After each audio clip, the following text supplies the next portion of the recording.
আমার মতো কে কে আছো বলো তো, যাদের সন্ধে হলেই খিদে পায়, মানে লাঞ্চ ডিনার ব্রেকফাস্ট সব স্কিপ করে দেবো, সেটা কোনো ব্যাপার না, কিন্তু এই সন্ধে হলেই এই যে মারাত্মক খিদেটা পায়, তখন কিন্তু এই মোমো ফুচকা এগরোল এগুলো ছাড়া কিন্তু জমে না, না?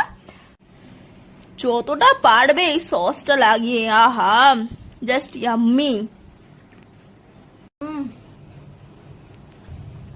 মাছ নিডেড, এটা খুব দরকার। সন্ধে হয়ে গেলে আমার চা দারুণ লাগে, স্পেশালি দুধ চা।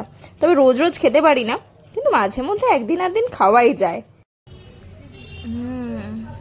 লিকার চা খেয়ে আমার ঠিক পোষায় না সত্যি কথা বলতে গেলে, কিন্তু সব দিন আমি দুধ চা খাইও না, কারণ আমার শরীরটা খারাপ করে, দুধ চা খেলে অ্যাসিডিটির সমস্যা হয়। কিন্তু এই চাটা, দুধ চাটা দারুণ লাগে সিরিয়াসলি। ডিনার প্লেট যখন এতটাই স্পেশাল, তোমাদের সাথে শেয়ার না করে সেটা পারা যায় বলো? এটা হচ্ছে চানা পানির আর হচ্ছে রুটি, আজকে ডিনার আমার এটা। সন্ধ্যে থেকে খাওয়া দাওয়াটা মোমো দুধ চা, দেন আবার এত স্পেশাল ডিনার।